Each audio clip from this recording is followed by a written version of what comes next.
I guess, Toby, the first logical question I have is, how safe is your mobile phone? Well, it's like any other computer connected to the internet. It can be hacked, and there are a couple of things that you can do it. But first, we need to just unpack Malusi Gigaba's statement. Firstly, if his phone was hacked, what kind of phone was it? Was it Apple? Was it Android?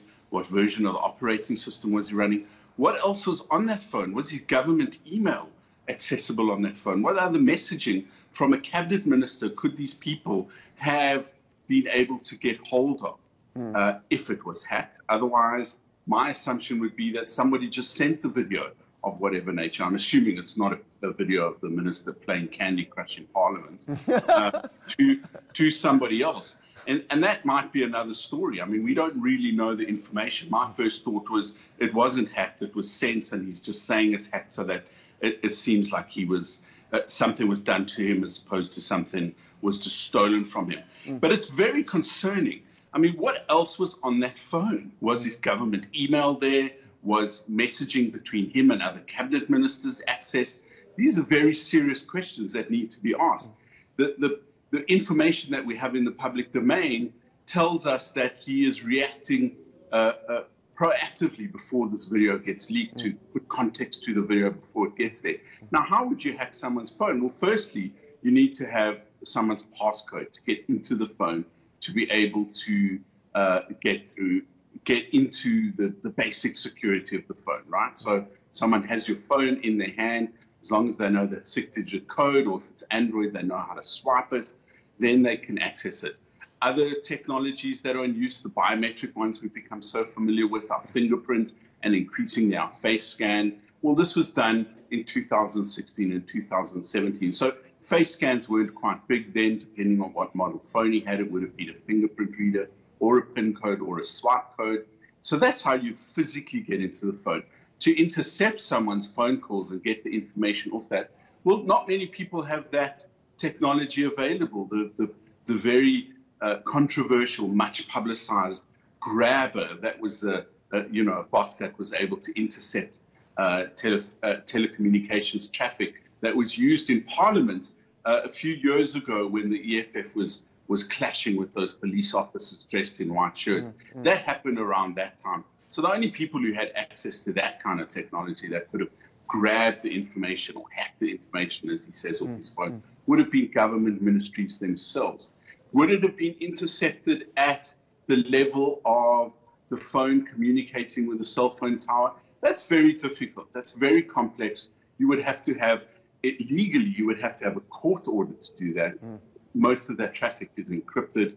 If it's something like WhatsApp, it's definitely encrypted. In fact, most people should stop using WhatsApp and start using Telegram, just by the way. It's a more difficult thing to do if it was hacked.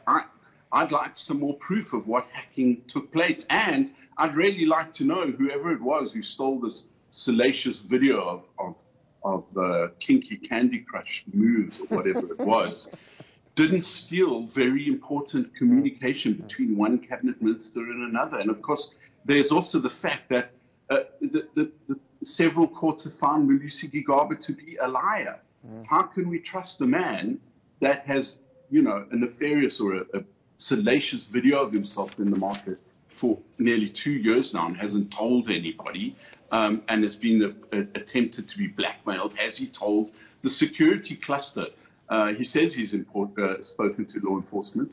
If he knows who the blackmailer is, that would make things easier to track down. But it's very concerning to me that he says his phone was hacked and we don't know what the ramifications of that would be. Toby, let's go back to your initial thing. I mean, his tweet says, and I'll quote it, his device which was stolen when my communication got illegally intercepted. You've covered that point of how difficult it is to actually illegally intercept something. But then he put / my phone got hacked.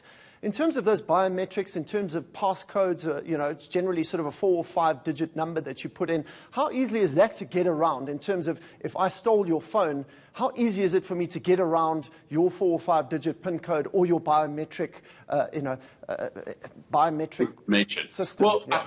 I could watch you putting your code into your phone several times. I mean, this is a man who's so indiscreet that he plays Candy Crush in Parliament in full view of the press audience so they can see it and take pictures of it. He may have put his PIN code or his passcode into his phone in multiple occasions. People could check that. They've just got to get the phone out of his possession for long enough to put it in themselves and to download the data. Now, downloading the data is a lot more difficult. You've got to connect it to a computer, or you've got to send it via a variety of technologies, Bluetooth. You can send it phone to phone. Certainly in the Apple space, that's possible. You could WhatsApp it via a message. You could email it. You could do a whole bunch of things. If someone used a messaging app to transfer something off his phone to another phone, then they would have a record of that. His service provider may have a record of that. His phone definitely will have. Something like WhatsApp doesn't store the information when it stores it within the app, but it doesn't store it on the server. So if you send a message, all it does is show you there's a certain amount of data being moved. It doesn't say who the phone is to or who it's from. But if you have the actual phone, you could give that to a forensic investigator and they could track it down. Even if it was a pay-as-you-go SIM card, at least there'd be some actual evidence. I've got to say I'm very skeptical. I think the phone wasn't hacked. I think the phone was probably somebody just sent the video. That's often the way that it happens. I mean, the ultimate advice is do not make a sex tape. Full stop. Yep, that's great advice. If Pamela Anderson and Kim Kardashian rise to fame have taught us anything, don't make a sex tape. There we go, Toby. We're going to have to leave it there. Absolutely interesting to look at the technical side of the story.